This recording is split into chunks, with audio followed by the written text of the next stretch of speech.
Hello everybody, my name is Ashley Alonso. This is my presentation for the Community Health Education Project. For this project, I decided to kind of look into the community of Waterville, Kansas. It's a very rural community.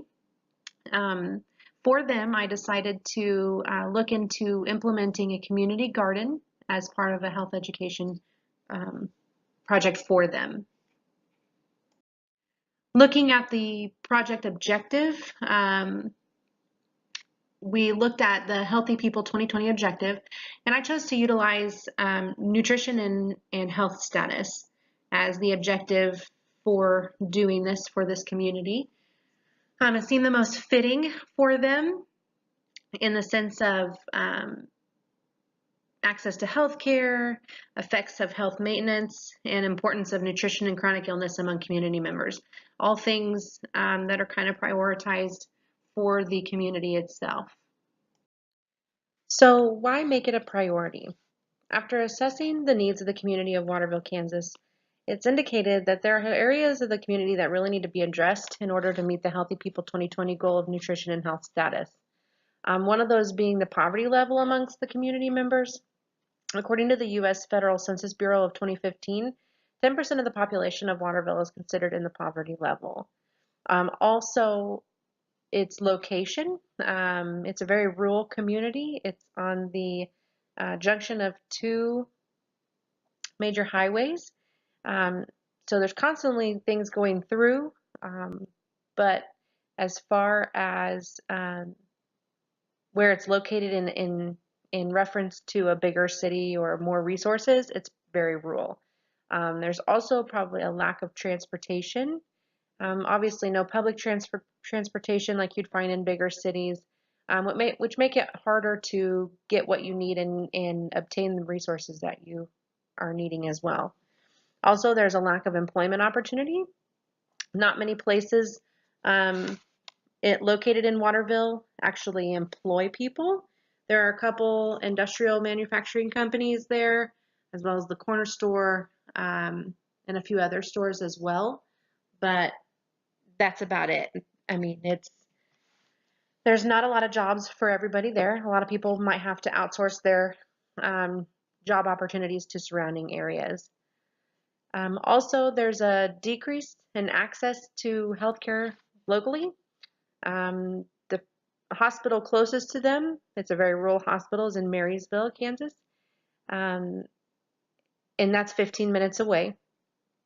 There is a clinic in the next town over, again, a very small community, Blue Rapids. It's about 4 miles away, and that houses a nurse practitioner.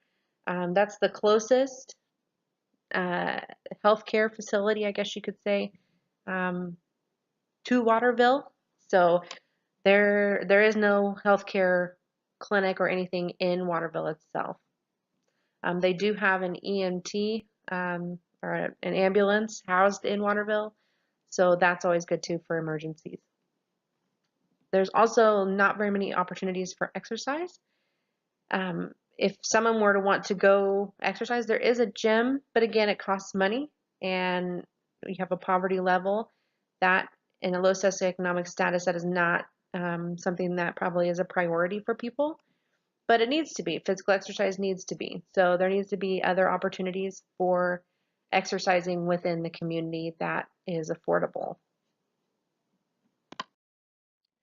So after kind of looking at the needs and the issues that surround that need or those needs of the community, I thought to myself, what would be something that could be implemented for this community that would be low cost, provide everyone of all ages and every socioeconomic status an opportunity to participate in, and also kind of address all different kinds of needs, health, money, issues with food, you name it. So I thought to myself, what about a community garden? And that just seemed to fit, honestly. It's a very agricultural community, so garden seemed like a good idea. And it's low cost, and it's something that's maintained by the people that utilize it. So looking into that, found some information. Community gardens can actually provide a source to nurture the body as well as the mind and spirit. I really liked that idea in and of itself because you're kind of getting that holistic approach to that healthy goal, that Healthy People 2020 goal of nutrition and health status.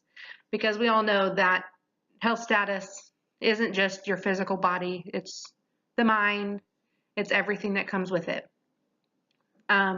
Community garden, again, addresses the Healthy People 2020 goal in a few different ways. It gives access to community members to participate healthy food choices within the community. It also provides an opportunity to learn life skills by community members from the youngest to the eldest. So again, there's no age discrimination here. Anybody can use it, as long as obviously, children are monitored, and elderly, if they have health issues, would need to be monitored as well. Everyone has an opportunity to participate in the garden, regardless of socioeconomic status. If you go and you help maintain it, you get to utilize it. That's how it works, and then also it's kind of a secondary goal or secondary thing that comes with the garden, and that it's a great opportunity to exercise, get outside and exercise. And it's not a bunch of exercise, but it's something, weeding a garden. I've done it. It's not easy work. So all good things to help address the issues that the community has with meeting this goal.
Now, you're probably thinking, do community gardens really help? Like, how effective are they in general? How can it really make that much of an impact? Well, I found some research that kind of answers that question. Um, some research says, according to Stein, that community gardens provide a means for families and individuals with low socioeconomic status to access fresh fruits and vegetables that would otherwise be unavailable. This makes a lot of sense in that, this is a rural community and they used to have a grocery store but no longer do. So they have to travel to get their groceries. And even then, what, is probably a small grocery store. What's actually available and how fresh is it if it's being, traveling from afar, and how expensive is it? There was a study completed evaluating food consumption after implementing a community garden, done kind of evaluated by Stein. The results indicated that participants in the community garden consumed more vegetables than those that did not participate. Obvious. I mean, if you're going to go weed a garden, I'd like to have vegetables that, I grew from that garden and helped maintain. Makes perfect sense.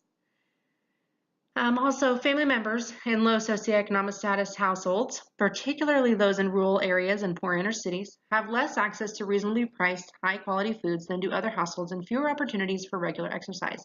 This addresses two different things. A lot of times community gardens have been proven to work really well in inner cities, but I also think in rural areas this would be a good idea as well, and kind of the same concept. They really do have less access to reasonably priced and high quality foods. It's just, your rural area, your resources are limited. And also it does provide an opportunity for regular exercise that doesn't cost anything. It doesn't cost a gym membership. You don't have to travel anywhere to do it. It's just right down the street from your house. It's the perfect opportunity. Gardening can provide regular exercise, reduce stress, and provide a sense of well-being for mind, body, and spirit. Again, according to Stein, who kind of evaluated all of this. More benefits of the community garden: weight control. This was a big one, I think, for all community members to kind of meet that Healthy People 2020 goal of nutrition and health status. There was a study completed by Zig Smith, Kowaleski, Jones, Uno, and Merrill in 2013 that compared the BMI and obesity risk between community gardeners and those that didn't participate in the community. They found that the study, they found that within the study that the BMI in both men and women gardeners were significantly lower than those that didn't participate.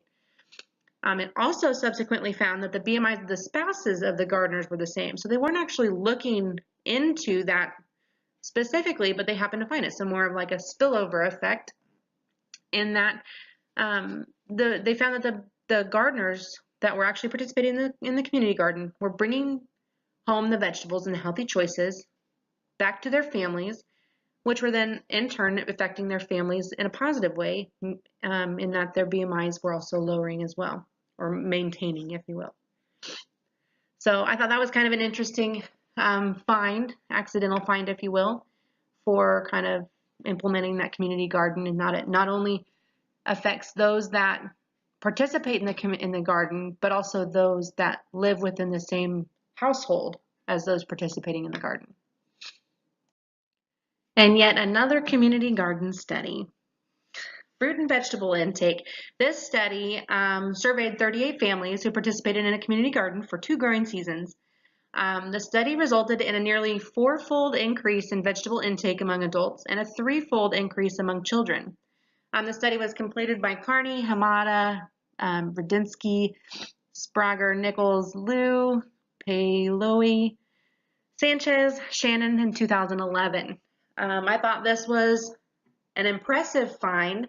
You would expect it to increase it a little bit, but 4-fold is quite the increase when it comes to vegetable intake among adults, and 3-fold among children. So that tells me that there is a positive outcome in the vegetables and fruits consumption among all ages, and not just among one age group. So I think that kind of helps tell you that there is a positive outcome for that, and it really can increase that consumption of fruit and vegetables.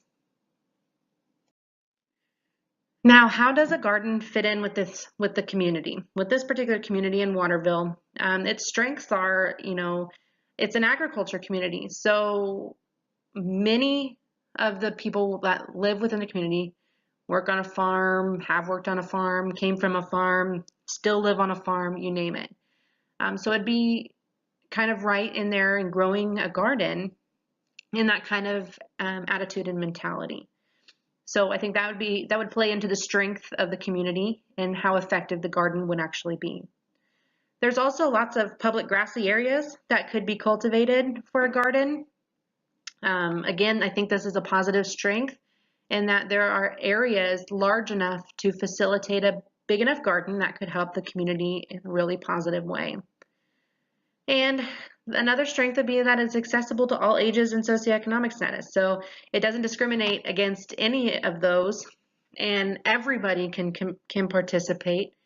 And I think that would play because there's such a wide variety of socioeconomic status as well as ages within this community. So I think those are great strengths to help implement that garden into the community and hope it succeed.